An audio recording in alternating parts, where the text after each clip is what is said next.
Meu amigo vascaíno, um bom dia, um bom começo de tarde, um casaca no seu coração e que Deus possa abençoar as nossas vidas.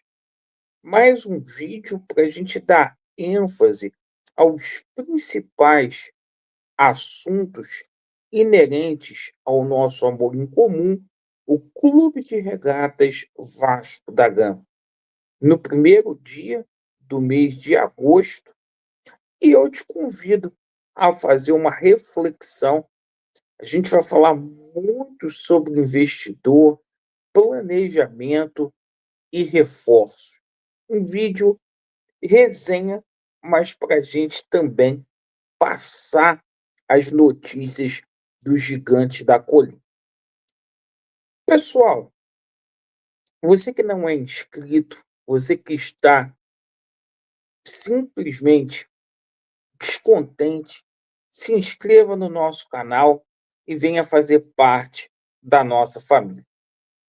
Vamos começar falando sobre a situação financeira do Vasco da Gama, mas para a gente falar da parte financeira do Gigante da Colina, é necessário a gente voltar lá atrás, quando o Pedro Paulo assumiu o Vasco da Gama. E ao assumir o Vasco da Gama, o Pedro Paulo ele disse que tinha um investidor forte para ser parceiro do Gigante da Colina.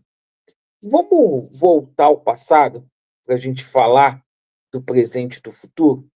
Vamos lá. Então tá aqui, isso aqui foi na posse do Pedro Paulo, onde ele cravou a Crefisa no Vasco da Gama. Profissional é botar em prática todos os projetos que a gente tem em mente. A pergunta que mais tem ali é Crefisa. Qual será o papel da Crefisa, do que você conversou? Para ficar bem claro, em nenhum momento, e eu não sou político, eu tenho que fazer política, em nenhum momento os vídeos soltados partiram de mim. Sempre partiram da empresa, que me abriu uma oportunidade muito grande através de uma coisa chamada credibilidade. Eu já falei isso, eu não sou nem o top 10 do Vasco, mas a torcida às vezes me trata como número 1 em termos de carinho, e eu não sei se o que eu sinto pela torcida, assim mesmo, de coração, não sei se às vezes eu exagero, eu não sei se a torcida sente isso por mim, mas eu sou muito apaixonado pelo Vasco. E quando os representantes da Crefisa, os donos, obviamente, eles percebem no meu olhar a verdade, nas minhas falas saindo da alma, eles abriram a porta para coisas importantes. Agora, tendo legitimidade, a gente precisa ter o conhecimento do que é o contrato com a SAF para que as coisas aconteçam também, isso tem que deixar muito claro, e aí dar andamento nos projetos. Eu te pedi desculpa. Então, o Pedro Paulo ele já falava ali que tinha um investidor, a Crefisa, que a Crefisa ouviu a voz oriunda do coração dele. E qual a importância da gente voltar e falar disso agora em 2025?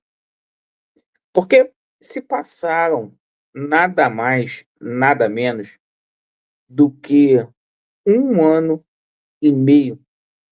O Pedrinho já está na metade do mandato dele. Esse pessoal que está no Vasco não conseguiu trazer dinheiro novo para o nosso clube. O próprio Pedro Paulo disse que NDAs foram distribuídos aí, mas não houve investidor. E ontem a gente toma conhecimento que o Marinax ele está acertando uma parceria com o John Textor do Botafogo. E a pergunta que eu quero fazer para você, torcedor do Vasco, Botafogo, aí com 2 investidores pesados, e o Vasco da Gama. É justo?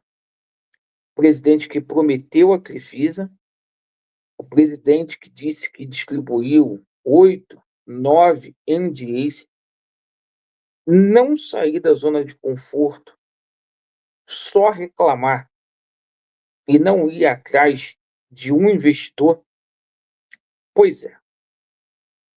E diante dessa situação, o Vasco se vê, mesmo sendo SAF, da mesma forma que o associativo. O Vasco vai ter que vender jogador. E muito se falando aí do próprio Ryan. Ontem a gente teve notícias de que o Ryan teria recebido proposta do futebol francês, ou que foi procurado. Agora a gente vê o Vasco com muita dificuldade, gente, com muita dificuldade para contratar. O Vasco gastou 100 milhões de reais em um ano de gestão do Pedro Paulo. Trouxe 15 reforços, que a gente só tira o Nuno. O problema não foi falta de dinheiro. O problema foi o scout é fraco, as pessoas que trabalham no Vasco é fraco. E o que acontece? Diante da falta de dinheiro, Cauã Barros se apresenta hoje, um jogador que o Vasco tinha emprestado ao América Mineiro, que retorna ao Vasco, e a falta de planejamento é tão grande, que o Vasco está fazendo com que outro cria retorne, certo? Não tem condições para poder contratar. Então, Matheus Ferreira, o Vasco trabalha para poder trazê-lo novamente, jogador que está emprestado, já vestiu a camisa do São Paulo, já jogou Libertadores da América, né? Que foi, pasmem os senhores, com valor fixado em 1,5 milhão de reais. O Laureano significa que não vai chegar reforços?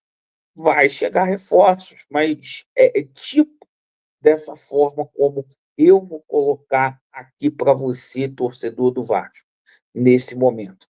Jogadores que estão sendo oferecidos ao Vasco da Gama, como os zagueiros Gustavo Medina, da Ferroviária, e Domingos Duarte, do Getafe, né? O português. Jogadores que foram oferecidos ao Vasco da Gama, e o Vasco da Gama simplesmente não deu retorno. A essa altura do campeonato, vai ficando mais difícil para fazer contratações, porque, principalmente aqui no Brasil, os jogadores bons já estão empregados e o Vasco com muita dificuldade para poder fazer as negociações fora do Brasil. A gente também coloca a situação aqui do jogador do Rennes, né? O Carlos Andrés Gomes, né? O Rennes fazendo jogo duro. Há uma diferença com relação àquilo que o Rennes quer receber pela venda do jogador que vem com os direitos econômicos fixados, com aquilo que o Vasco quer pagar, certo? Então, assim, olha a situação que o Vasco está. E o pior, jogaram o Vasco da Gama numa recuperação judicial, certo? E diante dessa recuperação judicial a qual jogou o Vasco da Gama, o Vasco, tudo que for fazer, tem que pedir autorização para o judiciário, para o administrador lá da recuperação judicial. Bom, Vasco joga com o Mirassol amanhã, um Vasco que a gente vai falar mais tarde, que vai ter muitas mudanças, e que Deus abençoe o Vasco, porque vai ser um ano árduo com toda certeza pela frente. Agradeço pela sua atenção. Vasco neles e a verdade, ela prevalecerá. Valeu.